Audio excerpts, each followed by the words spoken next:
कृष्णा कृष्णा कृष्णा हरे हरे, हरे राम राम राम हरे हरे। हरे कृष्णा। आप सभी भक्तों का हार्दिक स्वागत है। आज की श्रीमद् भागवतम की इस कक्षा में स्वागतम सुस्वागतम। और हम चर्चा कर रहे हैं श्रीमद् भागवतम चतुर्थ स्कंद अध्याय 6 के ऊपर, जिसका नाम है ब्रह्मा द्वारा शिव जी को मनाना। तो जल्दी से हम रिकैप करते, कल हमने क्या पढ़ा था। कल हम पढ़ रहे थे कि ब्रह्मा जी सारे देवताओं के साथ शिव जी की नगरी कैलाश पर गए, जो कि दिव्य धाम में है। और कैलाश पर्वत के ऊपर नाना प्रकार की वसुंधराएं, सुंदर सृष्टि और बड़े सुंदर सुंदर पेड़ पौधे, पक्षी, वन वनस्पति और नाना प्रकार के सुगंधी पुष्प, फल, बहुत सुंदर झरने, नदियाँ और तालाब, बड़ा कुछ उन्होंने देखा। तो फाइनली वो शिव जी को अप्रोच किए और वहाँ पर उन्होंने देखा एक बहुत लंबा सा वट वृक्ष है, उसकी शाखाएं चारों ओर थी, उसके नीचे शिव जी बैठे हुए थे वीरासन में। और शिव जी को प्रणाम करके ब्रह्मा जी ने उनकी स्तुति की और शिव जी ने उनके चरण स्पर्श किए। तब ब्रह्मा जी उनकी स्तुतिवाद करने के बाद में बताते हैं कि आपने किस प्रकार से वेदों को स्थापित किया, वेदों के द्वारा यज्ञ को स्थापित किया, और आपके शिष्यों ने, आपके गणों ने जो यज्ञ हो रहा था उसको सब तहस नहस कर दिया। तो ये वो उनको मनाने के लिए आए हैं आज, और दोबारा से यज्ञ प्रारंभ हो सके इसके लिए उनसे प्रार्थना कर रहे हैं ब्रह्मा जी। तो इसी श्रृंखला में हम पढ़ेंगे आज श्रीमद् भागवतम चतुर्थ स्कंद अध्याय 6 श्लोक संख्या 50 से प्रारंभ करेंगे। तो आगे ब्रह्मा जी कहते हैं, हे शिव, आप यज्ञ का भाग पाने वाले हैं तथा फल प्रदान करने वाले हैं। दुष्ट पुरोहितों ने आपका भाग नहीं दिया, अतः आपने सर्वस्व ध्वंस कर दिया, जिससे यज्ञ अधूरा पड़ा है। अब आप जो आवश्यक हो करें और अपना उचित भाग प्राप्त करें। तो ब्रह्मा जी शिव जी को कहते हैं कि जो भी पुरोहितों ने, दुष्ट पुरोहितों ने आपका भाग यज्ञ से निकाला था, वो दोबारा से आपको प्रदान किया जाएगा। और आपने सारे यज्ञ का ही ध्वंस कर दिया है, तो आपको जैसे ठीक लगे आप कृपया करके अपना उचित भाग दोबारा प्राप्त करने के लिए आप कार्यान्वित हो सकते हैं। हे भगवान, आपकी कृपा से यज्ञ के कर्ता राजा दक्ष को पुनः जीवन दान मिले, भग को उनके नेत्र मिल जाएं, भृगु को उनकी मूछें तथा पूषा को उसके दांत मिल जाएं। तो ब्रह्मा जी कह रहे हैं कि इन सबको आपने अच्छा सबक सिखाया, लेकिन अब जो यज्ञ करना है उसमें जरूरत भी है, इन लोगों की आवश्यकता पड़ेगी। तो अब इन सभी को अपना पश्चाताप है, अपनी अपनी गलती का उनको पश्चाताप हो रहा है। तो भग की आंखें नोच ली गई थी, भृगु मुनि की मूछें नोच ली गई थी, पूषा के दांत तोड़ दिए गए थे और दक्ष का गला ही काट दिया गया था। तो कृपा करके आप ये सब पुनः इनको प्रदान करें। हे शिव, जिन देवताओं तथा पुरोहितों के अंग आपके सैनिकों द्वारा क्षत विक्षत हो चुके हैं, वे आपकी कृपा से तुरंत ठीक हो जाएं। तो मैं प्रार्थना करता हूँ शिव जी, आपकी कृपा से क्या नहीं हो सकता। तो जितने भी सैनिकों के अंग और देवताओं के अंग प्रत्यंग तोड़े गए हैं, मरोड़े गए हैं, जो भी उन्हें क्षति पहुंचाई गई है, आप कृपा करके उन्हें वापस ठीक कर दें। हे यज्ञ विध्वंसक, आप अपना यज्ञ भाग ग्रहण करें और कृपा पूर्वक यज्ञ को पूरा होने दें। तो लास्ट में ब्रह्मा जी कहते हैं, मैं बस यही प्रार्थना करता हूँ कि आप अपना यज्ञ भाग दोबारा से प्राप्त करें, और जो भी क्षति पहुंची है यज्ञ को, उसको पुनः आप उसकी दोबारा से उसको ठीक कर दीजिए। इसी के साथ हमारा 6वां अध्याय समाप्त हुआ। अब हम 7वां अध्याय पढ़ेंगे।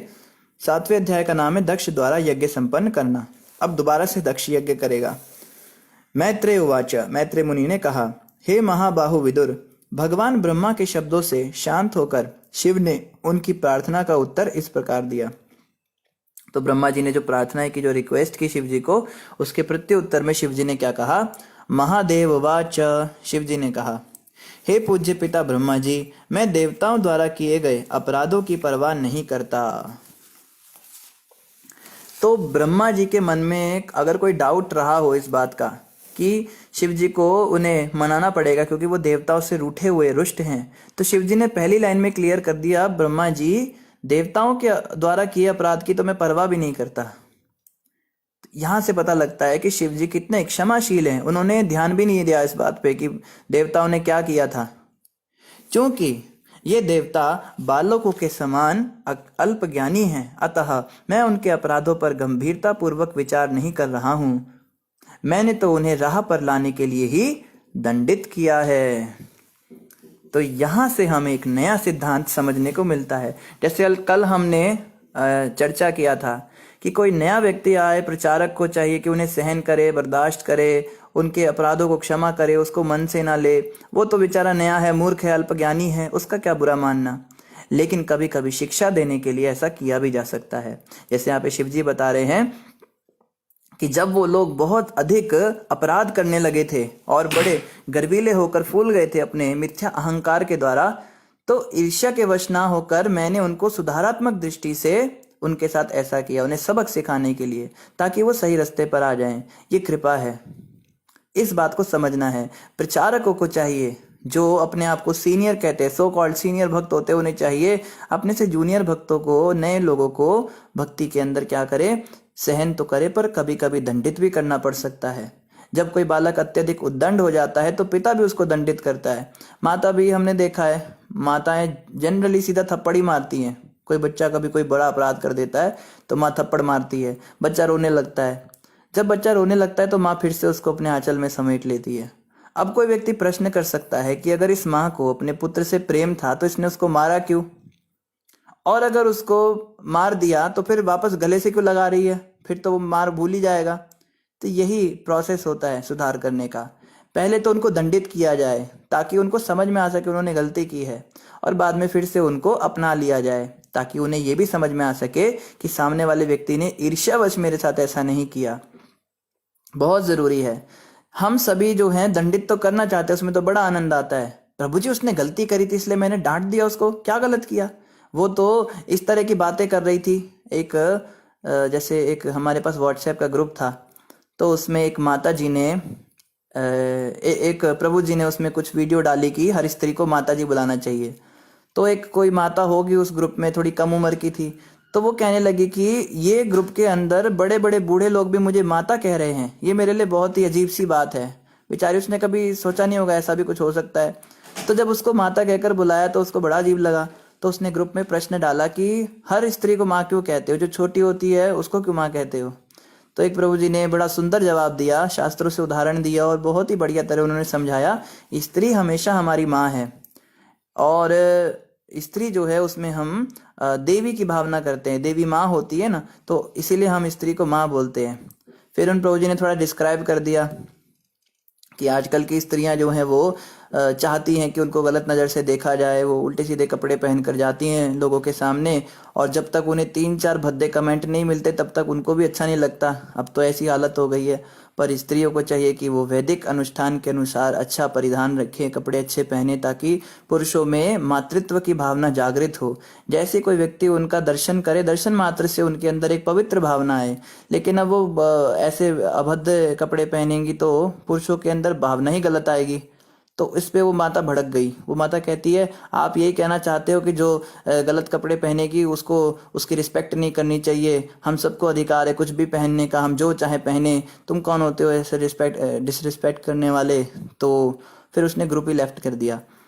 तो यहाँ से हम देखते हैं कि लोग जो हैं वो चाहते हैं कि वो तो अज्ञानी अल्पज्ञानी लोग हैं ना, लेकिन दंडित करना भी जरूरी होता है, आवश्यक था उनको शिक्षा देना। लेकिन शिक्षा देने के बाद में फिर उनको संभालना भी ज़रूरी होता है। अब जैसे उनको बुरा लग गया तो उनसे माफ़ी मांगनी चाहिए। अब हम माफ़ी मांगेंगे उनको कि क्षमा कर दीजिए, आपको बुरा लगा, हम ऐसा नहीं कहना चाहते थे, जबकि हमने सही कहा, तो भी हमें कहना पड़ेगा कि नहीं हम गलत थे, आप ही सही थी, आप कृपया करके जुड़े रहिए, कम से कम भक्ति करते रहिए। तो कई बार इसको कहते हैं गधे को बाप बनाना। हमें पता है कि वो स्त्री गलत है, तो भी हमें उसको सही कहना पड़ेगा, क्योंकि ऐसा करने से वो जुड़ी रहेगी और समय आएगा तो धीरे धीरे समझेगी इस बात को। जब वो थोड़ी सी और मैच्योर होगी, थोड़ी और समझदार होगी, तब वो समझ पाएगी कि किस दृष्टिकोण से बात की जा रही है। क्योंकि समाज ने उसके अंदर ये चीज़ डाल दी है, वो टीवियों के अंदर और न्यूज़ चैनल्स के अंदर और अखबारों के अंदर पढ़ पढ़ के उसके दिमाग में भर दिया गया है कि जो आजकल चल रहा है कि खुले विचार होने चाहिए, कपड़ों में कुछ नहीं है, शर्म तो नज़रों में होती है, इस प्रकार की बातें उसमें डाल दी गई। तो उसके कारण अब वो समझ नहीं पा रही है कि शास्त्रों के अंदर जो बातें हैं वो उनके अपने फायदे के लिए, उनके अपने प्रोटेक्शन के लिए हैं। तो कहने का मतलब यही है कि कई बार हमें अपने से छोटों को समझाना तो पड़ता है, डांटना भी पड़ता है, कई बार उनको दंड भी देना पड़ता है, लेकिन प्रेम भी करना चाहिए बाद में। अगर हम बाद में प्रेम नहीं करेंगे तो वो टूट ही जाएगा। तो इस बात का भी ध्यान रखना। तो शिव जी कह रहे हैं, मैंने तो केवल उन्हें राह पर लाने के लिए दंडित किया था, मैंने उनके अपराध की तो परवाह ही नहीं की। तो भक्तों को, जो कई लोग कहते हैं ना कि साधुओं को क्यों गुस्सा आता है, साधु क्यों क्रोध करते हैं, उन्हें तो काम क्रोध लोभ आदि पे पूरा वश होना चाहिए। तो साधु जब क्रोध करता है तो वो जानबूझ के क्रोध करता है। ऐसा नहीं है कि उसको इंद्रियां उसकी वेग वेग में आ जाती हैं और वो अपना आपा खो देता है। जैसे हम लोग क्रोध करते हैं, हमारा तो आपा ही खो जाता है, हम स्वयं पे कंट्रोल नहीं कर पाते, कुछ भी बोल देते हैं। पर भक्त लोग जानबूझ के क्रोध करते हैं हमारे सुधार के लिए। उन्हें क्रोध आता नहीं है, वो जानबूझ के दिखाते हैं कि उन्हें क्रोध आ रहा है, जबकि अंदर से उन्हें कोई फर्क ही नहीं पड़ता इन सब बातों से। तो ये उनकी कृपा होती है। वैष्णव जिस पे क्रोधित होते हैं, जिसको गुस्सा करते हैं, तो यही समझना चाहिए कि हम पे कृपा कर रहे हैं, क्योंकि उन्हें क्रोध आता ही नहीं, तो भी वो जबरदस्ती क्रोध को उत्पन्न करके हम पे कृपा कर रहे हैं, हमें हमारा सुधार कर रहे हैं। अगर वो क्रोध नहीं करेंगे तो हम इजी हो जाते हैं ना, बहुत ज़्यादा हम उनको लाइटली लेने लगते हैं, फिर हमसे ही अपराध होते हैं और बाद में इसका परिणाम ये होता है भक्ति से हम गिर जाते हैं। तो इसीलिए ये उनकी कृपा होती है कि वो जानबूझ के क्रोध करते हैं और हमें सही रास्ते पर लाते हैं। जैसे शिव जी ने यहाँ पे क्रोध किया देवताओं के ऊपर, उनका सारा ये यज्ञ ही ध्वंस कर दिया, ताकि उनको अकल आ जाए कि शिव जी को जितना हल्के में ले रहे हैं वो उतनी हल्की चीज है नहीं। शिव जी ने आगे कहा, जो कि दक्ष का सिर पहले ही जलकर भस्म हो चुका है, अतः उसे बकरे का सिर प्राप्त होगा। तो इस चीज में शिव जी एक्सपर्ट हैं, इसको कहते हैं सर्जरी। और जानवरों और इंसानों के बीच की सर्जरी भी शिव जी करना जानते थे। हैं तो अपने पिता, अब अपने पुत्र को हाथी का सिर लगा दिया था, अभी ससुर को बकरे का सिर भी लगाएंगे, क्योंकि सिर उसका भस्म हो चुका था। अतः उसे बकरे का सिर प्राप्त होगा। भग नामक देवता मित्र के नेत्रों से यज्ञ का अपना भाग देख सकेगा।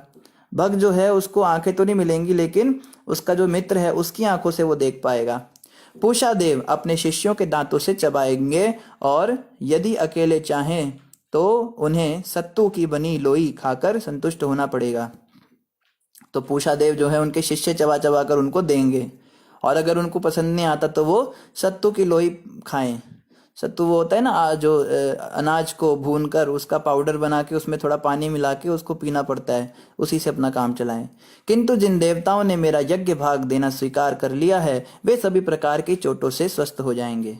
शिव जी कहते हैं, जो जो रास्ते पर आ गए देवता, जो तैयार हो गए मुझे यज्ञ का भाग देने के लिए, उनकी सारी चोट ठीक हो जाएगी। जिन लोगों की भुजाएं कट गई हैं, उन्हें अश्विनी कुमार की बाहों से काम करना होगा, और जिनके हाथ कट गए हैं उन्हें पूषा के हाथों से काम करना होगा। पुरोहितों को भी तदनुसार कार्य करना होगा। जहां तक भृगु का प्रश्न है, उन्हें बकरे की दाढ़ी प्राप्त होगी। तो भृगु मुनि जिनकी मूछ दाढ़ी नोच दी गई थी, उनको बकरे की दाढ़ी प्राप्त होगी। अब मैत्रेय उवाच, मैत्रेय मुनि ने कहा, हे विदुर, वहां पर उपस्थित सभी मनुष्य सर्वश्रेष्ठ वरदाता शिव के वचनों को सुन के अत्यंत संतुष्ट होकर गदगद हो गए। तो सभी लोग बड़े रिलैक्स हो गए, बड़े परेशान थे कि शिव जी पता नहीं मानेंगे नहीं मानेंगे, पर वहां जाके पता लगा शिव जी ने तो बुरा माना ही नहीं था। तो सब बड़े खुश हो गए। तब मुनियों के प्रमुख भृगु ने शिव जी को यज्ञशाला में पधारने के लिए आमंत्रित किया। इस तरह से ऋषिगण शिव जी तथा ब्रह्मा समेत सभी देवता उस स्थान पर गए जहां वह महान यज्ञ संपन्न हो रहा था। तो जब ये सब बात हो गई, कन्वेंस कर लिया ब्रह्मा जी ने शिव जी को, तो शिव जी और ब्रह्मा जी के साथ सारे देवता और ऋषि सब आए जहाँ पे यज्ञ विध्वंस हो चुका था, उस एरिना पे आए, उस स्पॉट पे आए। जब शिव जी के निर्देशानुसार सब कुछ संपन्न हो गया तो यज्ञ में वध के निमित्त लाए पशु के सिर को दक्ष के सिर से जोड़ दिया गया। तो शिव जी के कहे अनुसार जो जितना क्षति पहुंचा था सब ठीक किया गया, जितने खंबे टूटे थे उनको रिपेयर किया गया, यज्ञ में जो पेशाब कर दिया था उनके शिष्यों ने उसकी शुद्धिकरण किया, उसका पवित्रीकरण किया, गंगा जल का छिड़काव आदि हुआ। इस प्रकार सारा कुछ फिर से पुनः व्यवस्थित कर दिया, मालाएं तोड़ दी थी, नई मालाएं लगा दी। अब दक्ष को जिंदा करना था, तो दक्ष को जीवित करने के लिए जो यज्ञ में बकरे लाए गए थे बलि के लिए, उन बकरों की गर्दन दक्ष के धड़ से जोड़ दी गई। तो फिर से बलि का जिक्र आया है, तो जितनी बार बलि का जिक्र आएगा उतनी बार हमें बताना पड़ेगा, क्योंकि हर बार नए लोग होते हैं। यहाँ पे बलि का मतलब ये नहीं होता कि पशु को मार के खाया जाता है। बलि का अर्थ होता है कि जब यज्ञ होता है तो कुछ पशुओं को लाया जाता है जिन पे मंत्रोच्चारण को टेस्ट करना होता है। जैसे आजकल साइंटिस्ट गिनी पिग्स यूज करते हैं, वो पहले या चूहे पे टेस्ट करते हैं, तो जब चूहे पे टेस्ट हो जाता है तो फिर वही वैक्सीन जो है पूरे मनुष्यों पे भी दी जाती है। लेकिन जब वो ऐसा करते हैं तो चूहा तड़पता है या मर भी जाता है। लेकिन यज्ञ में जब इन जानवरों के ऊपर मंत्रोच्चारण टेस्ट किया जाता है तो इनकी मृत्यु के बाद में इन्हें सबके सामने एक मनुष्य शरीर की प्राप्ति हो जाती है, क्योंकि इन्होंने उच्च उद्देश्य के लिए ये कार्य किया था, मृत्यु को प्राप्त हुए थे। तो इनको 84 लाख योनियों से ना जाकर सीधे ही मनुष्य योनि मिल जाती है, इसलिए। और इनका मांस खाया नहीं जाता है, वो ऐसा कहीं विधान नहीं है कि यज्ञ के बकरे का मांस खाया जाए, ऐसा कुछ। आगे कह रहे, जब दक्ष के शरीर पर पशु का सिर लगा दिया गया तो दक्ष को तुरंत ही होश आ गया, और जो ही वह निद्रा से जगा तो उसने अपने समक्ष शिवजी को खड़े देखा। तो दक्ष का जब सिर जुड़ गया तो दक्ष जिंदा होके बैठ गया, और जैसे ही दक्ष को होश आया तो सबसे पहले उसके सामने शिवजी खड़े हुए थे, उनको उसने देखा। उस समय जब दक्ष ने बैल पर सवारी करने वाले शिव को देखा तो उसका हृदय, जो शिव के प्रति द्वेष से कलुषित था, तुरंत निर्मल हो गया, जिस प्रकार सरोवर का जल शरदकालीन वर्षा से स्वच्छ हो जाता है।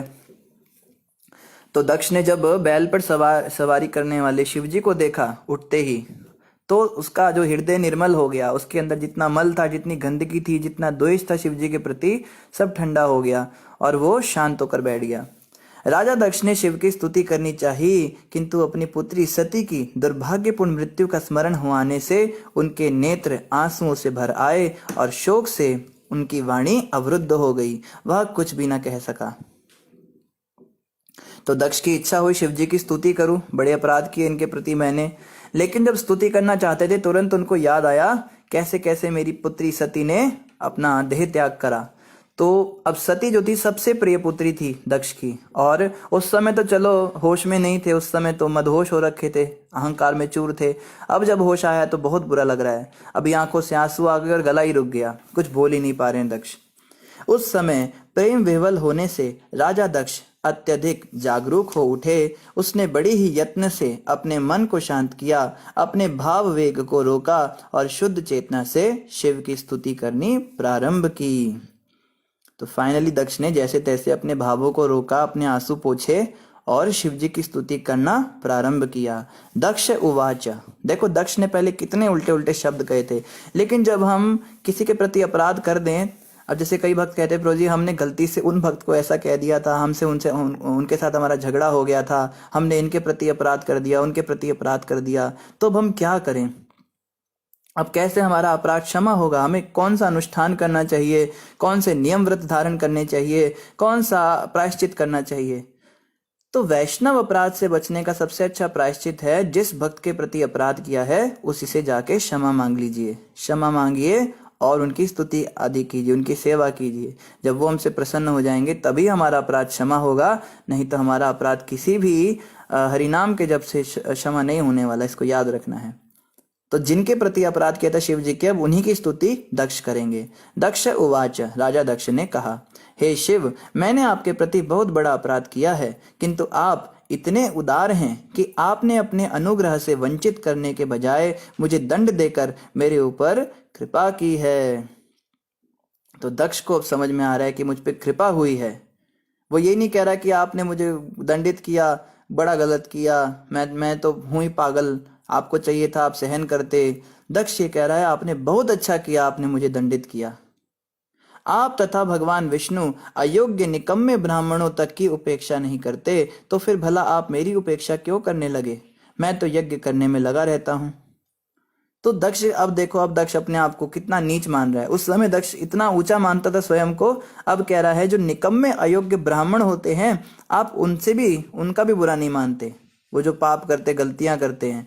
तो मैं तो इतने यज्ञ वगैरह करता हूं, आप मुझसे क्यों क्रोध करेंगे? आपकी बड़ी कृपा है कि आपने मुझ पे कृपा की, आपने मुझ पे दया की कि आपने मुझे दंडित किया, बहुत अच्छा किया। हे महान तथा शक्तिमान शिव, विद्या, तप, व्रत तथा आत्म साक्षात्कार के लिए ब्राह्मणों की रक्षा करने के हेतु ब्रह्मा के मुख से सर्वप्रथम आपकी उत्पत्ति हुई थी। तो शिव जी की उत्पत्ति ब्रह्मा के मुख से क्यों हुई थी? विद्या विद्या की क्या रक्षा करने के लिए। तो विद्या की रक्षा शिव जी करते हैं। तपस्या की रक्षा करने के लिए, जो तपस्या है उसकी रक्षा शिव जी करते हैं। व्रत की रक्षा करने के लिए और आत्म साक्षात्कार के लिए जो ब्राह्मण होते हैं उनकी रक्षा करने के लिए भी शिव जी की उत्पत्ति हुई थी।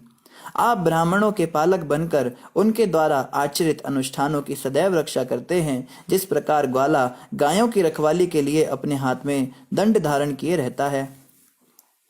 तो जैसे एक ग्वाला होता है, उसकी गायों की रक्षा हो उसके लिए अपने हाथ में हमेशा एक डंडा रखता है। अगर कोई पशु आकर गायों को तंग करे या कुछ हो तो वो डंडा दिखा देता है। इसी प्रकार से शिव जी ब्राह्मणों की रक्षा करते हैं और किसकी रक्षा करते हैं?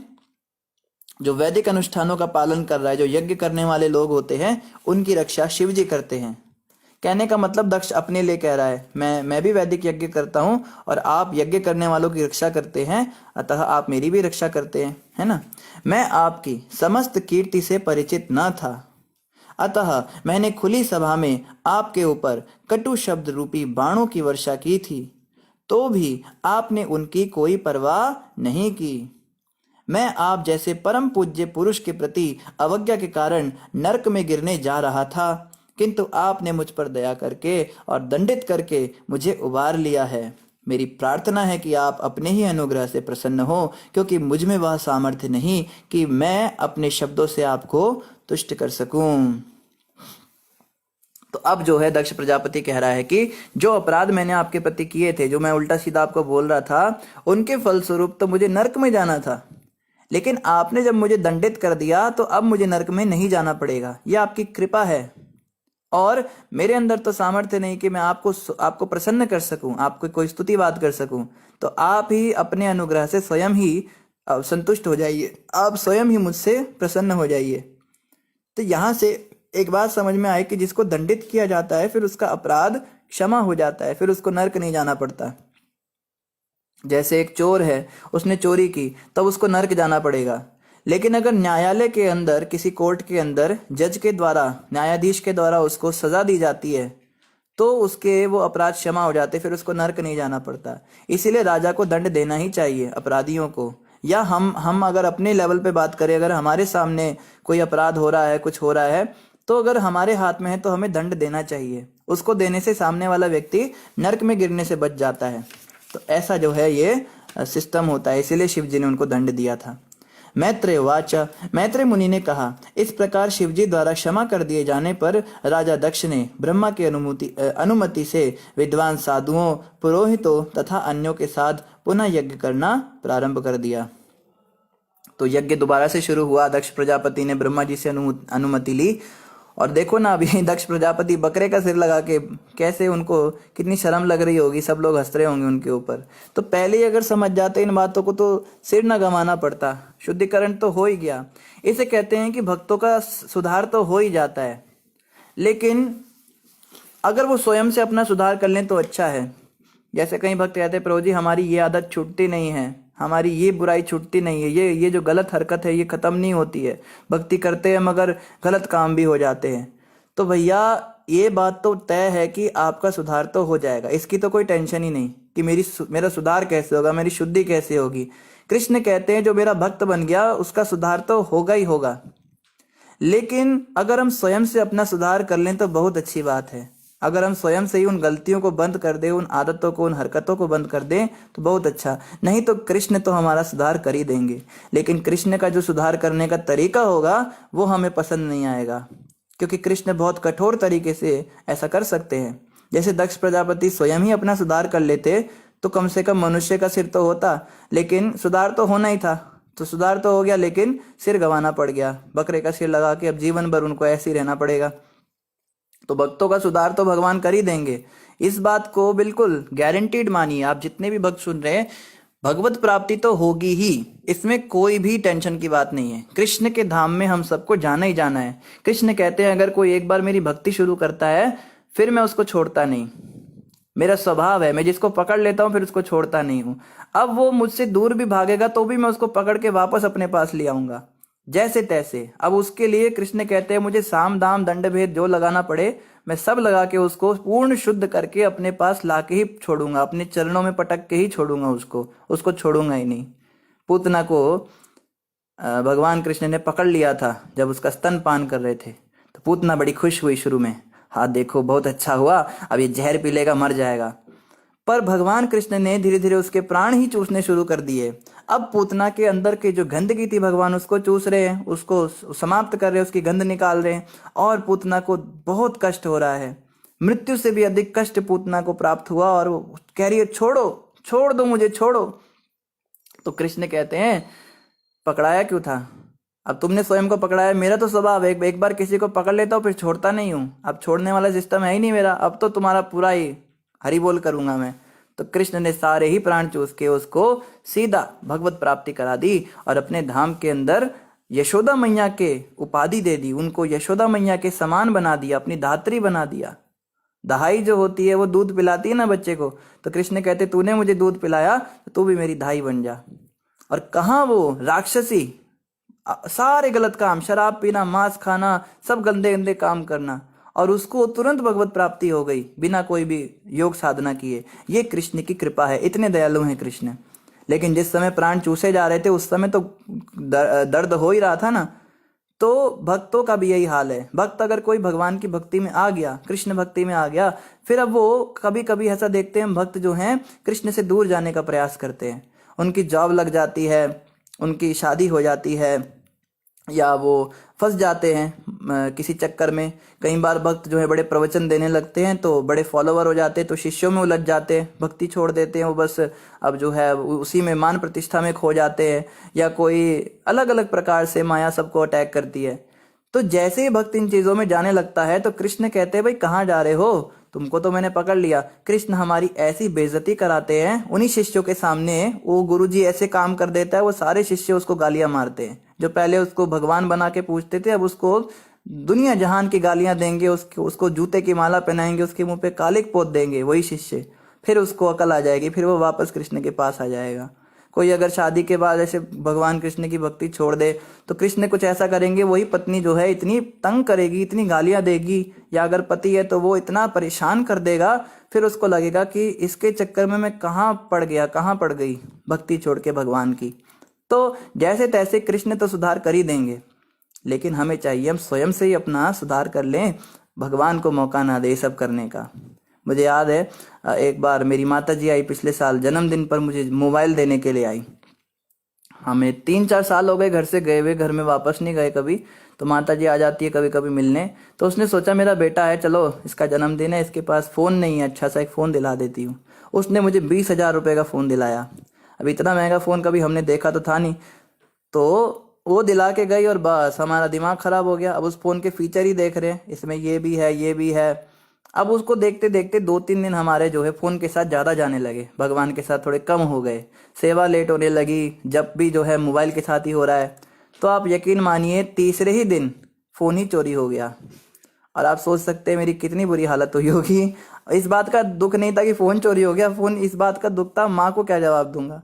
वो बेचारी कहाँ कहाँ से जोड़ तोड़ के लाई होगी पैसे, और उसको फिर हमने 4-5 दिन तक तो ऐसे ही बहाने देते रहे, ऐसा है वैसा है, फिर उसको बताना ही पड़ा।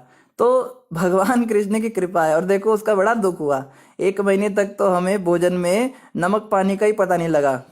लेकिन क्या कर सकते हैं, जहां पे भी आसक्ति अटकती है भक्तों की, कृष्ण भगवान तुरंत उसको, उस आसक्ति की जड़ को ही समाप्त कर देते हैं। तो अब हमें हंसी आती है इस बात को सोच के। देखो स्वयं से ही अगर हम चौकन्ने हो गए होते तो फिर हमें वो ना गंवाना पड़ता। तो यही जो है भक्तों को सोचना चाहिए, जब भी हमारे जीवन में कोई दुख आता है तो ये दुख कृष्ण की इच्छा से आ रहा है, और ये हमें कृष्ण के और करीब ले जाने के लिए और नजदीक ले जाने के लिए आया है। कृष्ण सारे दरवाजे बंद कर देते हैं और केवल अपना ही दरवाजा खुला छोड़ते हैं, तब मजबूरन हमें कृष्ण के चरणों में समर्पण करना ही पड़ता है।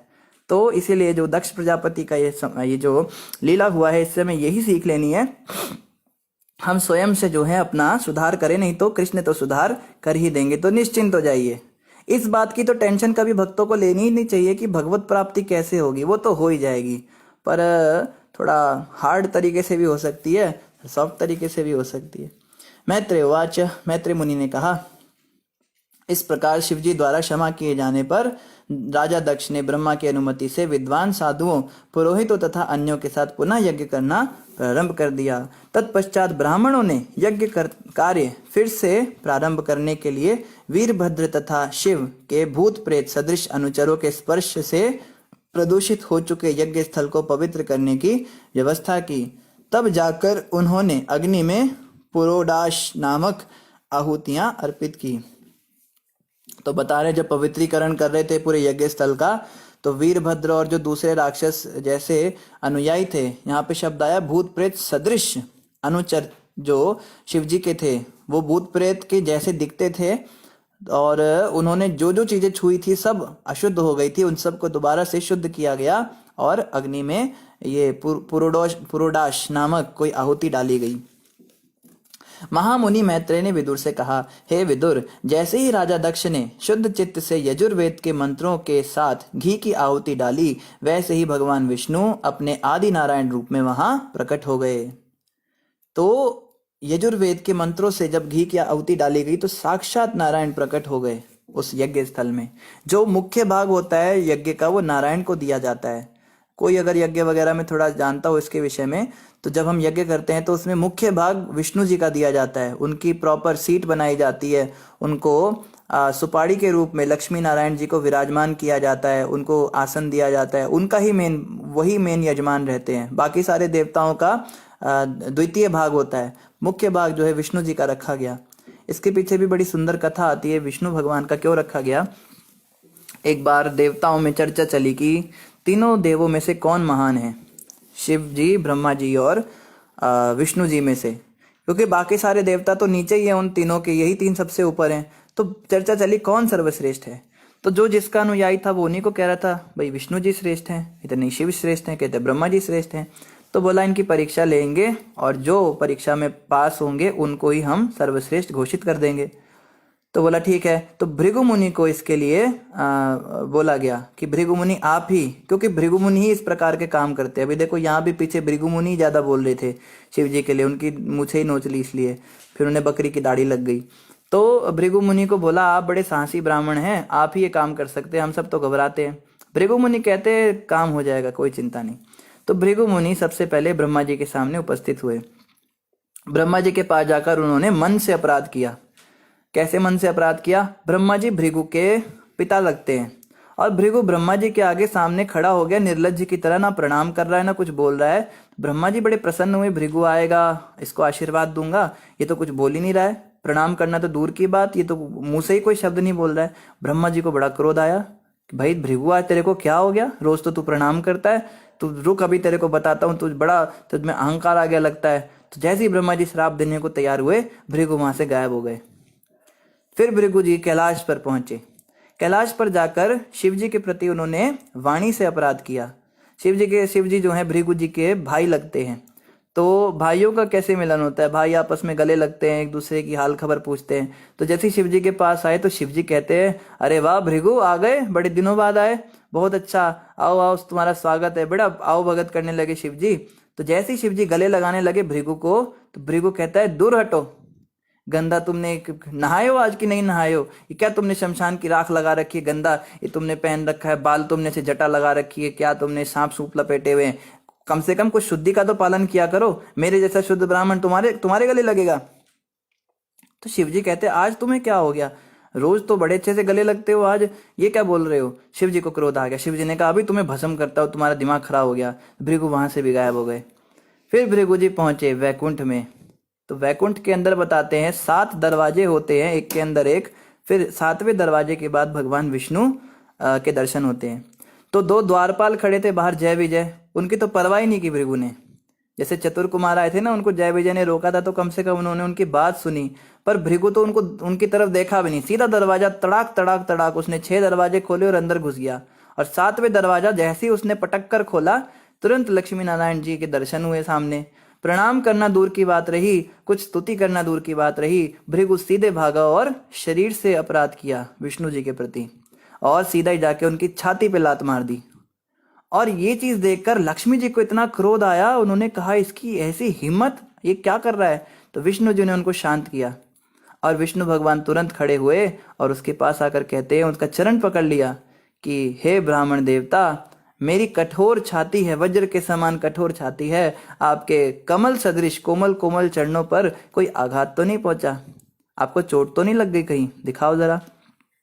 भृगु मुनि कहते हैं, बाप रे बाप, ये क्या कर दिया मैंने। बहुत बुरा लगा उन्हें और उन्होंने कहा कि वास्तव में आप ही सर्वश्रेष्ठ हैं।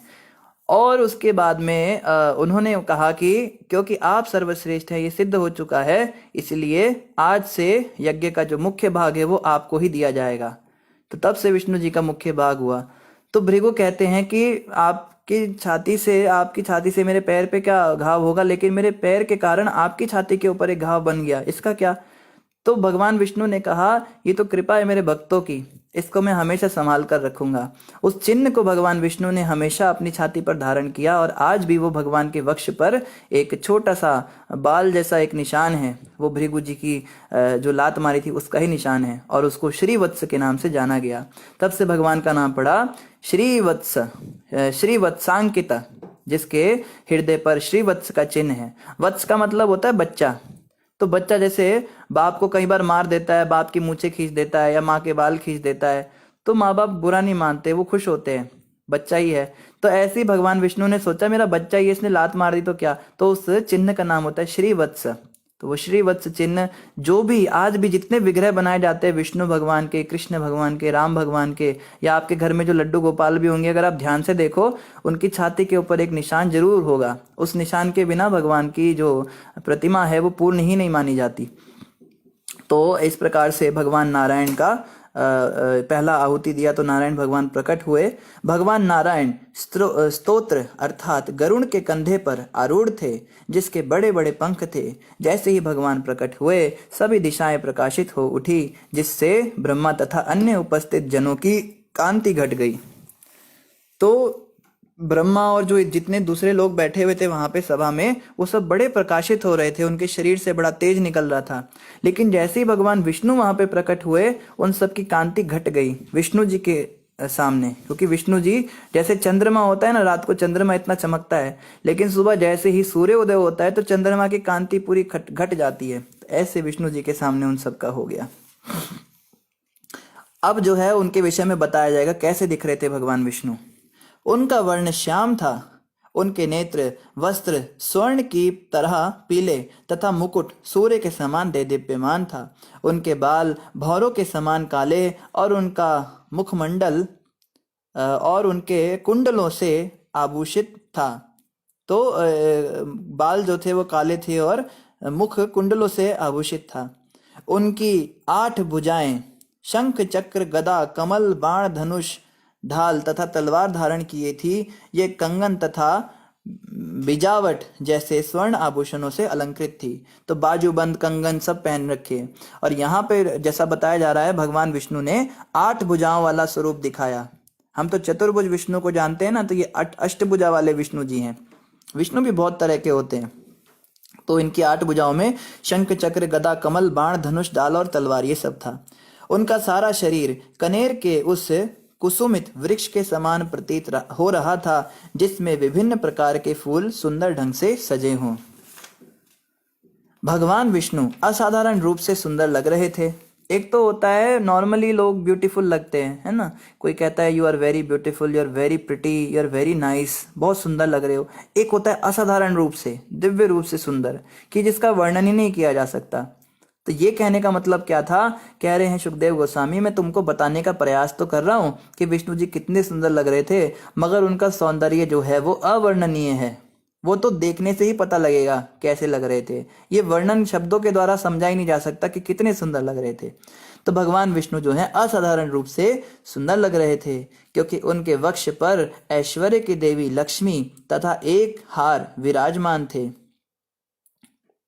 उनका मुख मंद हास के कारण अत्यंत सुशोभित था, जो सारे जगत को और विशेष रूप से भक्तों के मन को मोहने वाला था। भगवान के दोनों ओर श्वेत चामर डुल रहे थे, मानो श्वेत हंस हों, और उनके ऊपर तना हुआ छत्र, श्वेत छत्र चंद्रमा के समान लग रहा था। बहुत सुंदर एक छत्र लगा रखा था भगवान विष्णु के ऊपर, और उनके जो इधर उधर जो है पंखा डोला जा रहा था, उसको चमर कहते हैं, सफेद रंग का होता है ना, बाल जैसा होता है, वो डुल रहे थे, उनसे हवा हो रही थी। तो एक बात हम बीच में भूल गए, जब भृगु मुनि ने विष्णु जी की छाती पर लात मारी थी और उनको इस प्रकार से आशीर्वाद दिया गया था विष्णु जी के द्वारा, तब लक्ष्मी जी ने कहा था कि भृगु ठीक है, तुम्हारी बात, तुमने परीक्षा ली, लेकिन क्योंकि तुमने मेरे आंखों के सामने मेरे स्वामी के साथ ऐसा अन्याय किया है, मेरा भी कर्तव्य है, तो मैं तुम्हें श्राप देती हूँ कि मैं ब्राह्मणों के पास नहीं आऊंगी। तो जितने ब्राह्मण हैं इसलिए दरिद्र हो गए, तब से जो सच्चे ब्राह्मण होते हैं, सच्चे शास्त्रों का अनुसरण करते हैं, वो दरिद्र हो जाते, लक्ष्मी जी उनके पास आती नहीं। तो आगे यहाँ बताया जा रहा है, जैसे ही भगवान विष्णु दृष्टिगोचर हुए, वहां पर उपस्थित ब्रह्मा, शिव, गंधर्व तथा वहां उपस्थित सभी जनों ने उनके समक्ष सीधे गिरकर दंडवत सादर नमस्कार किया। तो बता रहे हैं, जब विष्णु भगवान प्रकट हुए तो ब्रह्मा जी भी दंडवत गिर गए, शिव जी ने भी दंडवत प्रणाम किया, और सारे जितने भी देवता थे सबने उनको फर्श पर, जमीन पर पूरे सीधा लेट कर दंडवत प्रणाम किया। ये श्लोक भी नोट करने वाला है। ये श्रीमद् भागवतम चतुर्थ स्कंद अध्याय 7 श्लोक संख्या 22। यहाँ पे बताया जितने भी देवता थे इंक्लूडिंग ब्रह्मा जी एंड शिव जी, सब ने विष्णु भगवान को दंडवत प्रणाम किया। नारायण की शारीरिक कांति के तेज से अन्य सबों की कांति मंद पड़ गई और सबों का बोलना बंद हो गया। आश्चर्य तथा सम्मान से भयभीत सबों ने अपने अपने सिरों पर हाथ धर लिए और भगवान अधोक्षज की स्तुति करने के लिए उद्यत हो गए। यद्यपि ब्रह्मा जैसे देवता भी परमेश्वर की अनंत महिमा का अनुमान लगाने में असमर्थ थे, किंतु वे सभी भगवान की कृपा से उनके दिव्य रूप को देख सकते थे, अतः वे अपने अपने सामर्थ्य के अनुसार उनकी सादर स्तुति कर सके। तो ब्रह्मा जी, शिव जी, नारद जी, इंद्र, चंद्र, सूर्य सब खड़े हुए हैं, और यहाँ पे बताया जा रहा है कि ब्रह्मा जी जो सारे वेदों को रचने वाले हैं, वो भी भगवान अधोक्षज की स्तुति करने में असमर्थ महसूस कर रहे थे स्वयं को। तो बाकी लोगों की तो बात ही क्या, लेकिन तो भी भगवान नारायण की कृपा से वे सब ऐसा कर सके। जब भगवान विष्णु के यज्ञ में डाली गई आहुतियों को स्वीकार कर लिया, तो भगवान विष्णु ने उन आहुतियों को स्वीकार कर लिया। प्रथम भाग विष्णु जी का बनाया ना, तो जैसे पहली आहुति डाली तो विष्णु जी ने आकर अपना भाग ले लिया यज्ञ का। फिर उसके बाद क्या हुआ, तो दक्ष प्रजापति ने अत्यंत प्रसन्नता पूर्वक उनकी स्तुति करनी प्रारंभ की। वस्तुतः भगवान समस्त यज्ञों के स्वामी और सभी प्रजापतियों के गुरु हैं और नंद सुनंद जैसे पुरुष तथा उनकी सेवा करते हैं। तो यहाँ पे बताया जा रहा है कि दक्ष प्रजापति ने अब स्तुति करना प्रारंभ किया भगवान विष्णु की, और यहाँ कहा जा रहा है कि सारे यज्ञों के भोक्ता भगवान नारायण हैं। जैसे भगवत गीता में भी कृष्ण कहते हैं, भोक्ता राम यज्ञ तपसाम सर्वलोक महेश्वरम सुहृदम सर्वभूतानाम ज्ञात्वा माम शांति मृच्छति। कोई व्यक्ति अगर शांति चाहता है जीवन में, तो उसको 4 बातों को समझना होगा। पहला तो भोक्ता राम यज्ञ तपसाम, इस संसार में जितने भी यज्ञ होते हैं उन सबका भोक्ता मैं हूं। यज्ञ मतलब विवाह भी एक यज्ञ होता है। विवाह के द्वारा स्त्री पुरुष भगवान विष्णु के भोग की वस्तु होते हैं, मगर आजकल स्त्री पुरुष विवाह करके स्वयं एक दूसरे का भोग करने का प्रयास करते हैं, इसीलिए वो अशांत होते हैं। शांति का फॉर्मूला दिया है यहाँ पे। कोई भी यज्ञ ले लीजिए, खाना पकाना भी एक यज्ञ होता है। खाना जब हम अपनी जीव की तुष्टि के लिए पकाते हैं तो उसको खा के हम अशांत हो जाते हैं, लेकिन जब वही भोजन हम भगवान विष्णु के लिए पकाते हैं, उनको प्रसाद रूप में उसको ग्रहण करते हैं, तो हम शांत हो जाते हैं। इसी प्रकार से घर बनाना भी एक यज्ञ है। तो जो भी कर्म करते हैं, हम जॉब करते हैं, बिजनेस करते हैं, बच्चों को पढ़ाते हैं, बच्चे पैदा करते हैं, वो भी एक यज्ञ है। तो जो भी कार्यकलाप हम कर रहे हैं, अगर हम स्वयं की प्रसन्नता के लिए करें, स्वयं उसके भोक्ता बन जाए कि let me enjoy, I will enjoy this, मैं इसका भोग करूंगा, मैं टीवी देख के खुश होऊंगा, तो हम दुखी रहेंगे। लेकिन जब हम ये समझ जाएंगे कि भगवान विष्णु ही हर चीज के भोक्ता हैं, तो हम सुख को प्राप्त होंगे। भोक्ता नाम यज्ञ तपस्या, सारी तपस्याओं के भी भोक्ता भगवान हैं। जो भी तपस्याएं की जाती हैं, जो भी हम मेहनत करते हैं, मजदूरी करते हैं, उसका रिजल्ट हमें कृष्ण को देना चाहिए। जैसे हम जॉब करते हैं, पढ़ाई करते हैं, लिखाई करते हैं, कुछ भी करते हैं, उसमें कितनी मेहनत लगती है, उसका जो रिजल्ट आता है, चाहे वो पैसे के रूप में आए, चाहे वो पद के रूप में आए, चाहे वो प्रतिष्ठा के रूप में आए, चाहे वो अनुयायियों के रूप में आए, तो उस सब को हमें भगवान को अर्पित करना चाहिए, भगवान की सेवा में उनको लगाना चाहिए। धन को भगवान की सेवा में लगाएं, अपनी पत्नी को, पति को भगवान की सेवा में लगाएं, अपने बच्चों को भगवान की सेवा में लगाएं, अपने घर को भगवान की सेवा में लगाएं, अपने अनुयायियों को, अपने फॉलोवर्स को भगवान की सेवा में लगाएं, अपने जूनियर्स को, अगर कोई कोलीग्स हैं हमारे स्कूल में या कॉलेज में, हॉस्टल में, या फिर कहीं हम जॉब करते हैं, वहाँ पे हमारे जो जूनियर्स होते हैं उनको भी भगवान की सेवा में लगाने का प्रयास करें, उनको भी प्रेरित करें, तो हम सुखी होंगे। और सूरिदम सर्वभूतानाम, मतलब मैं इस संसार में सभी का सूरिद हूं, मैं किसी का भी बुरा नहीं चाहता, मैं सबसे प्रेम करता हूं। इस बात को हमें समझना होगा। कृष्ण किसी से भी द्वेष नहीं करते, कृष्ण सबसे प्रेम करते हैं। तो ये बातें अगर हमें समझ में आ गई तो हम शांति को प्राप्त होंगे। तो यही बात यहाँ बताई जा रही है कि भगवान विष्णु ही सारे यज्ञों के परम भोक्ता हैं। और दक्ष प्रजापति ने क्या कहा? दक्ष उवाच, दक्ष ने भगवान को संबोधित करते हुए कहा, हे प्रभु, आप समस्त कल्पना अवस्थाओं से परे हैं, आप परम चिन्मय, भय रहित हैं और भौतिक माया को वश में रखने वाले हैं। यद्यपि आप माया में स्थित प्रतीत होते हैं, किंतु आप दिव्य हैं, आप भौतिक कल्मश से मुक्त हैं, क्योंकि आप परम स्वतंत्र हैं। तो इतनी सुंदर स्तुति दक्ष ने करी। ऋत्विज उचुहु, पुरोहितों ने भगवान को संबोधित करते हुए कहा। तो फिर अब पुरोहितों ने बोला, हे भगवान, आप भौतिक कल्मश से परे हैं। शिव के अनुचरों द्वारा दिए गए श्राप के कारण हम सकाम कर्म में लिप्त हैं, अतः हम पतित हो चुके हैं और आपके विषय में कुछ भी नहीं जानते। उल्टे हम यज्ञ के नाम पर अनुष्ठानों को संपन्न करने के लिए वेद त्रयी के आदेशों में आ फंसे हैं। हमें ज्ञात है कि आपने देवताओं को अपने अपने उनके भाग दिए जाने की व्यवस्था कर रखी है। तो पुरोहितों ने बोला कि हम क्या स्तुति करें आपकी, हमें तो शिव जी के अनुयायियों ने श्राप दे दिया, इसलिए हम तो सकाम कर्मी हो गए, हम तो वेदों के द्वारा भटक गए अब। लेकिन फिर भी आपकी कृपा से आप ही व्यवस्था कीजिए, सबको, जितने भी देवता हैं आपके पीछे, उन सबका भाग आप ही बांटिए, इस यज्ञ में जिसका जो भाग है वो आप बांटिए। सदस्या उचुहु, फिर सभा के सदस्यों ने भगवान को संबोधित किया, हे संतप्त जीवों के एकमात्र आश्रय, इस बद्ध संसार के दुर्ग में काल रूपी सर्प प्रहार करने की ताक में रहता है कि हम लोगों को कभी भी काल रूपी सर्प काट सकता है। काल मतलब मृत्यु, कभी भी आ सकती है।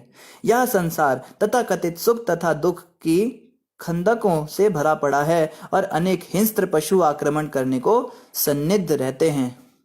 तो इस संसार में हमें कुछ ना कुछ लगा रहता है। कभी वाइफ बीमार हो जाएगी, कभी बेटे की मौत हो जाएगी, कभी बहू भाग जाएगी, कभी पोता जहर खा लेगा, कभी कोई किसी को भगा के ले जाएगा, कभी कोई जेल पहुंच जाएगा, कभी किसी को जुकाम हो जाएगा, कभी प्रॉपर्टी हड़प ली जाएगी, कभी कब्जा हो जाएगा, कुछ ना कुछ लगा रहता है। आप आए दिन देखते हैं अखबारों के अंदर, बस नाम बदलते हैं पर न्यूज़ तो वही रहती है ना। न्यूज़ थोड़ा ना बदलती है, हम अखबार इतने ध्यान से पढ़ते हैं, क्या हो रहा है, हो तो वही रहा है ना जो होता है, हर साल वही होता है, हर रोज वही होता है, पर नाम बदल जाते हैं, कभी इसके साथ होता है, कभी उसके साथ होता है। तो अखबार पढ़ने का क्या मतलब है? हमें बस ये पढ़ने के लिए अखबार देखना होता है कि कहाँ हुआ, क्या हुआ, तो हमें पहले ही पता है, यही सब होता है। तो यहाँ पे ये सदस्य कह रहे हैं, प्रभु ये सब तो संसार में लगा ही रहता है। शोक रूपी अग्नि सदैव प्रज्वलित रहती है और मृषा सुख की मृग तृष्णा सदैव मुहती रहती है, किंतु मनुष्य को इनसे छुटकारा नहीं मिलता। इस प्रकार अज्ञानी पुरुष जन्म मरण के चक्र में पड़े रहते हैं और अपने तथाकथित कर्तव्यों के भार से सदा दबे रहते हैं। संसारिक लोग जो हैं वो इन चीजों से मोहित रहते हैं और मृग तृष्णा समाप्त नहीं होती। नाना प्रकार के दुख कष्ट तो लगे रहते हैं, पर फिर भी उनके अंदर से सुखी जीवन पाने की आशा समाप्त नहीं होती। हमारे जीवन में कितना भी दुख आ जाए तो भी हम कहते नहीं हैं, कहते हैं ना, वो क्या कहते हैं आजकल, अपना टाइम आएगा, अपना टाइम आएगा, कभी तो मेरा समय आएगा, कभी तो पता नहीं क्या था वो, एक कोई गाना था, उसमें वो कुछ कहते हैं कि मेरा भी समय आएगा, अब अपने भी दिन आएंगे, ऐसा कुछ था। तो सब लोग इस चीज को चाहते हैं कि कभी तो हमारा समय आए, कभी तो हमारा अच्छा समय आएगा, पर दुख ही दुख भरा पड़ा है संसार में। जब दुख थोड़े कम हो जाते हैं तो लोग सोचते हैं हम सुखी हो गए, पर वास्तविक सुख तो हमें पता ही नहीं है ना। वास्तविक सुख तो बस हरि के चरणों में है और इस संसार में कहीं सुख है नहीं। स्त्री पुत्र धन दौलत मकान आदि कार बंगले तो दूर की बात रही, ये शरीर भी हमारा नहीं है, ये भी हमें यहीं छोड़ के जाना पड़ता है। ये सब हमें क्या सुख देंगे? केवल हरि ही हैं जो हमारे साथ जाते हैं। इसलिए कहा है ना, हरि का भजन करो, हरि है हमारा, हरि नाम लेने वाला, हरि का प्यारा, हरि का भजन करो, हरि है हमारा। कई कहते हैं भाई, संत कहते हैं हरि का भजन करो। कई कहते हैं क्यों करे भाई हरि का भजन? क्योंकि हरि है हमारा। इस दुनिया में और कौन हमारा है? हरि ही तो हैं, जो 84 लाख योनियों में हमारा साथ जिन्होंने नहीं छोड़ा। ये पत्नी धन पुत्र आदि ये तो केवल इस जन्म में है और अगले जन्म में बदल जाएंगे, पर हरि ही ऐसे हैं जो हमेशा हमारे साथ रहते हैं। हरि है हमारा, हरि नाम लेने वाला, हरि का प्यारा, जो हरि का नाम जपता है। हरे कृष्ण कृष्ण कृष्ण हरे हरे, हरे राम राम राम हरे हरे, वो हरि का प्यारा बन जाता है। फिर आगे यहाँ पे बताया जा रहा है इस प्रकार से, हरि नाम तो जपते नहीं वो लोग, और मृग तृष्णा लगी रहती है, सुख पाने के लिए इधर उधर भागते रहते हैं, और मनुष्य जन्म को इनसे छुटकारा नहीं मिलता, उनको जन्म मृत्यु से छुटकारा नहीं मिलता। तो अज्ञानी पुरुष क्या करते हैं? तथा कथित कर्तव्यों के बाहर से दबे रहते हैं, वो हमेशा दबे रहेंगे। उनको बोलो प्रभु जी माता जी थोड़ा भजन भक्ति किया करो, थोड़ा मंदिर आया करो, अरे मेरे पे ये जिम्मेदारी है, वो जिम्मेदारी है, ये करना है, वो करना है, किसी की सास हो, किसी की ननद हो, किसी की बहू हो, किसी की माँ हो, किसी की बेटी हो, इतनी सारी जिम्मेदारियों से दबा रहता है। हमें ज्ञात नहीं कि वे आपके चरण कमलों की शरण में कब जाएंगे। तो सदस्य कह रहे हैं हम भी नहीं बता सकते कि कब उनका समय आएगा और वो आपकी शरण में जा पाएंगे। रुद्र उवाच, अब जो है शिव जी ने भी स्तुति करी। शिव जी कहते हैं, हे भगवान, मेरा मन तथा मेरी चेतना निरंतर आपके पूजनीय चरण कमलों पर स्थिर रहती है, जो समस्त वरों तथा इच्छाओं की पूर्ति के स्रोत होने के कारण समस्त मुक्त महामुनियों द्वारा पूजित हैं, क्योंकि आपके चरण कमल ही पूजा के योग्य हैं। तो ये भी श्लोक इम्पॉर्टेंट है। श्रीमद् भागवतम चतुर्थ स्कंद अध्याय 7 श्लोक संख्या 29 4.7.29। यहाँ पे शिव जी कह रहे हैं कि उनका जो मन है और उनकी जो चेतना है वो निरंतर भगवान हरि के चरण कमलों पर स्थिर रहती है। क्यों रहती है स्थिर? जो समस्त वरों तथा इच्छाओं के पूर्ति के स्रोत होने के कारण समस्त मुक्त महामुनियों के द्वारा पूजित हैं। बड़े बड़े जो महामुनि हैं वो भी उनकी पूजा करते हैं। तो हमने पीछे पढ़ा शिव जी के हाथ में रुद्राक्ष की माला थी और वो उस पर जाप कर रहे थे। तो कोई प्रश्न कर सकता है कि शिव जी की किसकी जाप करते, किसके नाम की माला जपते हैं? तो यहाँ पे शिव जी ने स्वयं ही बता दिया, कोई डाउट का स्कोप ही नहीं छोड़ा। शिव जी ने स्वयं ही कह दिया कि मैं हरिनाम जपता हूँ। आपके चरण कमलों में मन को स्थिर रखकर मैं उन व्यक्तियों से विचलित नहीं होता जो यह कहकर मेरी निंदा करते हैं कि मेरे कर्म पवित्र नहीं हैं। शिव जी कहते हैं जो लोग मेरी निंदा करते हैं कि मैं बड़ा अपवित्र रहता हूं, उनसे मैं प्रभावित कभी नहीं होता। क्यों प्रभावित नहीं होता? क्योंकि मैं सदा अपने मन को आपके चरणों में स्थिर रखता हूं। जब हमारे मन में कृष्ण के चरण ही स्थिर रहेंगे, भगवान हरि का ही स्मरण हम करेंगे, तो ये निंदा स्तुति से हम ऊपर उठ जाएंगे। ये चीज शिव जी के आचरण से समझनी है। कोई अगर चाहता है कि प्रभु जी हमारी कैसी अवस्था आएगी ऐसी शिव जी जैसी, हम कब इतने सहनशील हो पाएंगे, शिव जी जैसी तो अवस्था किसी की आ नहीं सकती, पर चलो फिर भी हम कैसे स्थिर रह पाएंगे? कब वो समय आएगा जब निंदा चुगली बर्दाश्त करने लगेंगे, हमें कोई फर्क नहीं पड़ेगा। तो ये तभी हो पाएगा जब शिव जी की तरह निरंतर, मतलब 24 आवर हमारे मन में कृष्ण चरण रहेंगे, उनके विषय में हम सोचेंगे। मैं उनके आरोपों की परवाह नहीं करता और मैं उसी प्रकार दयावश उन्हें क्षमा कर देता हूं जिस प्रकार आप समस्त जीवों के प्रति दया प्रदर्शित करते हैं। आगे कहते भृगुरुवाचा, अब भृगु मुनि भी स्तुति करेंगे। भृगु मुनि ने कहा, हे भगवान, सर्वोच्च ब्रह्मा से लेकर सामान्य चींटी तक सारे जीव आपकी माया शक्ति के दुर्लंघ जादू के वशीभूत हैं और इस प्रकार वे अपनी स्वाभाविक स्थिति से अपरिचित हैं। देहात्म बुद्धि में विश्वास करने के कारण सभी मोह के अंधकार में पड़े हुए हैं। वे वास्तव में यह नहीं समझ पाते कि आप प्रत्येक जीवात्मा में परमात्मा के रूप में कैसे रहते हैं। ना तो वे आपके परम पद को ही समझ सकते हैं, किंतु आप समस्त शरणागत जीवों के नित्य सखा एवं रक्षक हैं। अतः आप हम पर कृपालु हों और हमारे समस्त पापों को क्षमा कर दे। भृगु मुनि भी बड़ी सुंदर स्तुति करने लगे। फिर आगे है ब्रह्म उवाच। अब ब्रह्मा जी ने कहा, ये श्लोक भी इंपॉर्टेंट है, यह है 4.7.31। यहाँ ब्रह्मा जी भी बताएंगे अपनी बात। देखो इधर उधर की बात क्या सुननी, कोई कुछ बोलता है कोई कुछ बोलता है, हम सीधा ब्रह्मा जी और शिव जी से ही जान लेते हैं ना कि उन्हें क्या लगता है इस विषय में। तो ब्रह्मा जी कहते हैं, हे भगवान, यदि कोई पुरुष आपको ज्ञान अर्जित करने की विभिन्न विधियों द्वारा जानने का प्रयास करे तो वह आपके व्यक्तित्व एवं शाश्वत रूप को नहीं समझ सकता। ज्ञान से कृष्ण को नहीं समझा जा सकता। ब्रह्मा जी कहते, मैं ही नहीं समझ पाया आज तक, इतना ज्ञान मुझको है, मुझसे ज्यादा ज्ञान किसके पास होगा। तो आपको ज्ञान से तो कोई समझ ही नहीं सकता। तो प्रश्न उठता है फिर कैसे समझा जाएगा। तो इसका उत्तर भगवान कृष्ण ने भगवत गीता में दिया। कहते हैं, भक्त्या माम अभिजानाति यावन जश्चास्मि तत्वतः, कि जो मुझे जानना चाहता है भक्ति के द्वारा ही जान सकता है। मैं भक्ति के द्वारा ही जाना जा सकता हूँ। तो जो कृष्ण की भक्ति करते हैं वही कृष्ण को जानते हैं। और बाकी लोग जो अनर्गल बातें करते हैं, ज्ञानवादी कहते हैं कृष्ण तो एक बहुत बड़े महामुनि थे, कृष्ण तो बहुत बड़े योगी राज थे, वो तो बड़े महामानव थे, उन्होंने ऐसा किया वैसा किया, वो बड़े चालाक थे, उन्होंने झूठ बोला, उन्होंने स्त्रियों का चरित्र भंग किया। ये सब बोलने वाले बोलते रहे। भक्त ही जानते हैं कि कृष्ण कैसे हैं। ये ब्रह्मा जी यहाँ पे कह रहे हैं, ज्ञानवादी लोग नहीं समझ सकते। आपकी स्थिति भौतिक सृष्टि की तुलना में सदैव दिव्य है, जबकि आपको समझने के प्रयास, लक्ष्य तथा साधना सभी भौतिक और काल्पनिक हैं। तो कृष्ण को समझने के जो प्रयास करते हैं लोग कल्पना कर रहे हैं, बस खाली सोच रहे हैं, धारणा कर रहे हैं मन में कि कृष्ण को समझ जाएंगे। ब्रह्मा जी कहते हैं आपको तो कोई नहीं समझ सकता, केवल भक्त ही आपको समझ पाते हैं। तो आगे हम कल यहीं से कंटिन्यू करेंगे।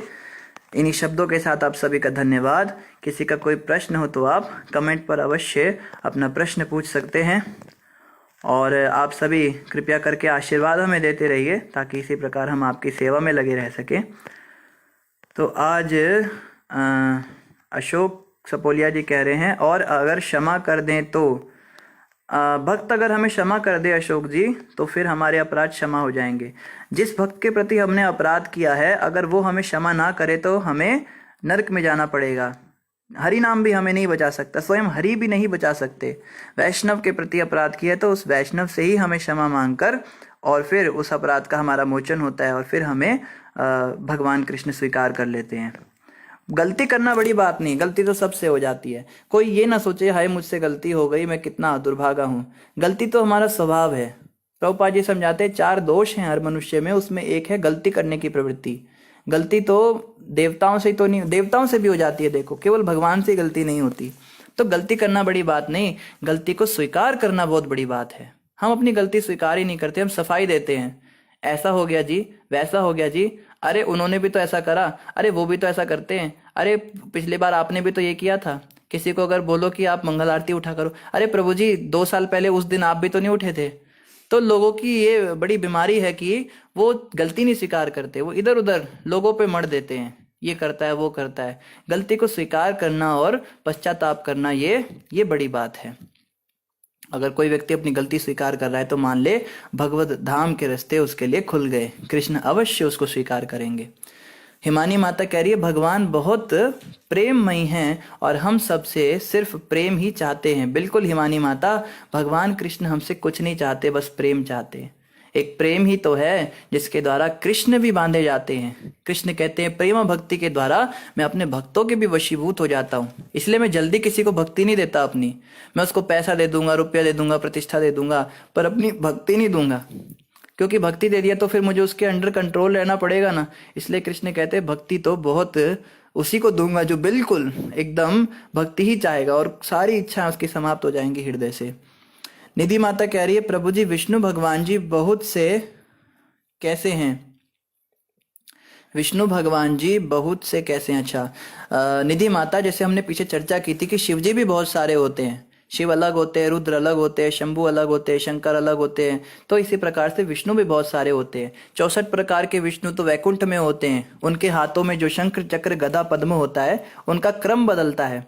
जिन विष्णु के लेफ्ट हाथ में, लेफ्ट ऊपर वाले हाथ में शंख होता है, फिर लेफ्ट नीचे वाले में गदा होती है, तो उनका नाम कुछ और होता है। फिर जिनके राइट हाथ में शंख होता है, नीचे वाले हाथ में कमल होता है, उनका नाम कुछ और। ऐसे जो है इन चारों के अदला बदली से उनके नाम बदल जाते हैं। और जितने भी करोड़ों अरबों वैकुंठ है उनमें विष्णु जी अलग अलग लोकों में अलग अलग रूपों में स्थित रहते हैं। जैसे किसी में नरसिंह बन के रहते हैं, किसी में वराह बन के रहते हैं, किसी में मत्स्य बन के रहते हैं, किसी में बुद्ध बन के रहते हैं, किसी में कल्कि बन के रहते हैं, किसी में वो नारायण बन के रहते हैं। तो ऐसे किसी में राम, किसी में कृष्ण, तो असंख्य रूप हैं इस तरह से विष्णु भगवान के। कोई गिनती नहीं कर सकता कितने अवतार विष्णु जी अब तक ले चुके हैं। और जितने रूप धारण करते उतने ही वो अलग हो जाते हैं, मतलब अलग होकर भी एक हैं। जैसे दीपक का उदाहरण दिया जाता है। दीपक की जो ज्योत है वो एक ही ज्योत से सारी ज्योतें जलती हैं, और अगर उन सब ज्योतों को मिला दिया जाए तो भी वो एक ही ज्योत बनेगी। लेकिन अलग अलग करने के बाद वो अलग अलग भी हो जाती है और सब एक जैसी रहती हैं। ऐसा नहीं होता कि अलग करके छोटी हो जाएंगी, ज्योति उतनी रहती है। तो इसी प्रकार भगवान विष्णु बहुत सारे स्वरूपों में बिखरने के बावजूद भी हमेशा एक ही रहते हैं। लेकिन फिर भी जो ओरिजिनल ज्योत होती है वो तो ओरिजिनल ही रहती है ना। एक दीपक से आप हजारों दीपक या सैकड़ों दीपक जला लो, पर वो ओरिजिनल तो रहेगा ना। तो वो ओरिजिनल दीपक कृष्ण है।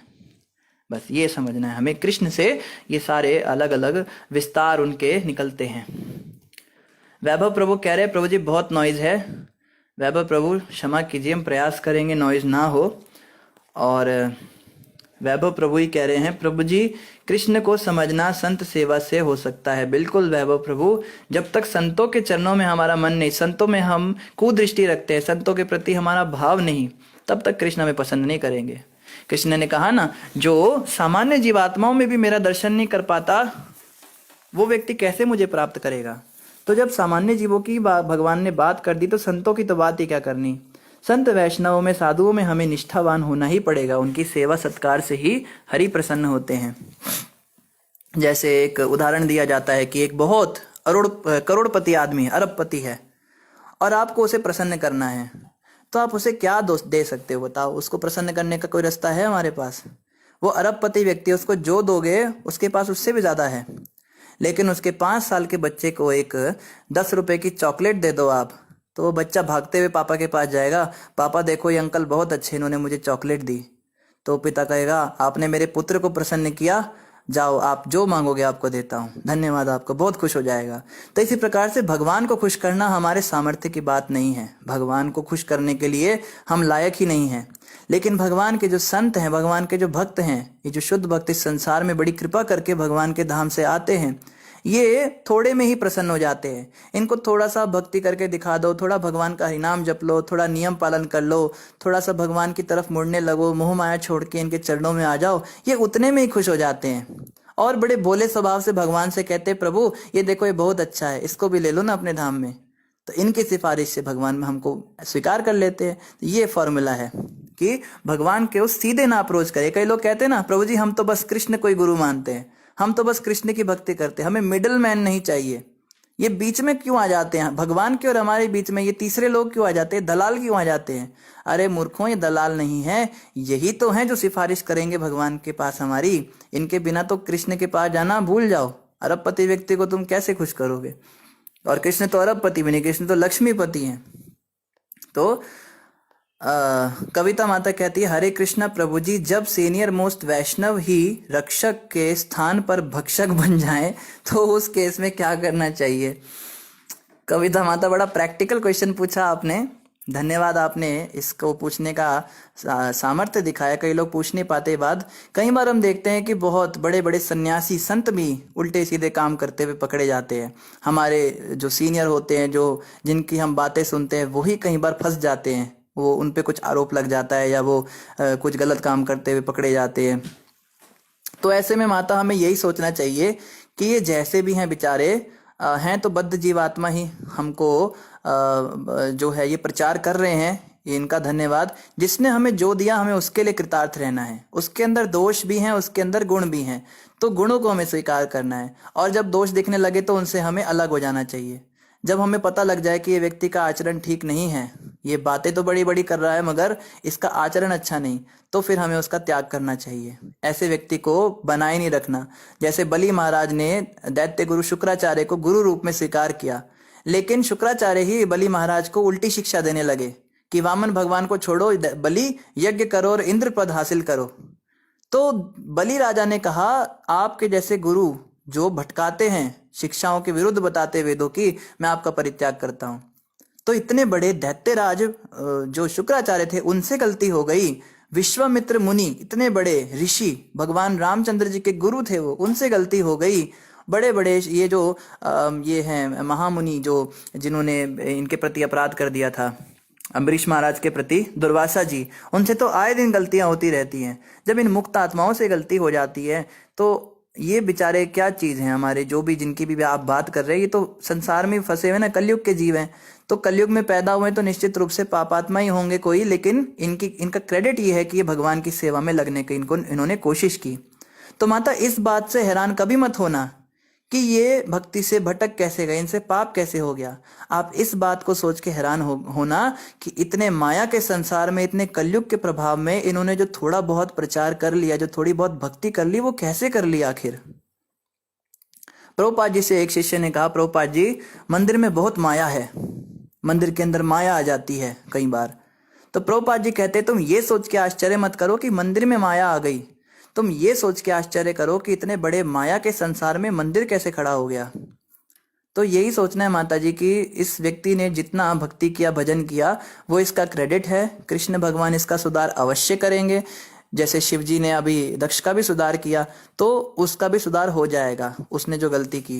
पर हमें प्रयास करना है, हम उसका संग ना करें, लेकिन अपराध नहीं करना, उसके प्रति अपनी श्रद्धा खराब नहीं करनी, भावना नहीं गंदी करनी, उसकी इधर उधर बातें नहीं करनी, हमें उसके प्रति श्रद्धा भाव बनाए रखना है। क्योंकि जैसा भी था, हमें तो भक्ति में आगे बढ़ाने में निमित्त बना या बनी जो भी है, तो उनका जितना हमारे ऊपर एहसान है उतना रखकर हम उनसे दूर हो जाएं और सिंसियरली भगवान से प्रार्थना करें उनके लिए भी कि आप कृपा करके उन पर दया कीजिए और उन्हें भी अपनी भक्ति दीजिए। ये भक्तों की सोच होती है। सामान्य लोग क्या, उन्हें मौका मिल जाता है, वो तो ढूंढ ही रहे थे कोई कमी मिल जाए, और देखो तुम सारे इनकी पूजा करते, देखो क्या इसके काम है, देखो ये इसका आचरण है, इतना गंदा व्यक्ति है, 10 जगह उसका वो जो है कुप्रचार करेंगे।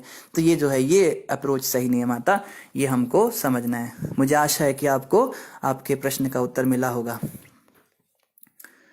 कविता माता कह रही, प्रभु जी मुझसे ये प्रश्न किसी ने पूछा है। अच्छी बात है माता, जिसने भी पूछा है आप उनको या तो ये ऑडियो का रेफरेंस दे देना, नहीं तो आप स्वयं उनको समझा देना। संगीता माता कह रही, गुड एक्सप्लेनेशन माता जी, आप सभी माताओं का आशीर्वाद है आपके पुत्र पे, इसी के कारण हम थोड़ा बहुत गुरु कृपा से, प्रभुपाद जी की कृपा से ये सेवा का प्रयास करते हैं। कविता माता आगे भी कह रही है, अगर हम किसी से उनके बारे में कुछ शेयर नहीं करेंगे तो डिप्रेशन में चले जाएंगे। तो कविता माता, शेयर तो करना है। अगर कोई व्यक्ति चोर है और चोरी कर रहा है और आप उसके बारे में लोगों को नहीं बताओगे तो भी आपको अपराध लगेगा।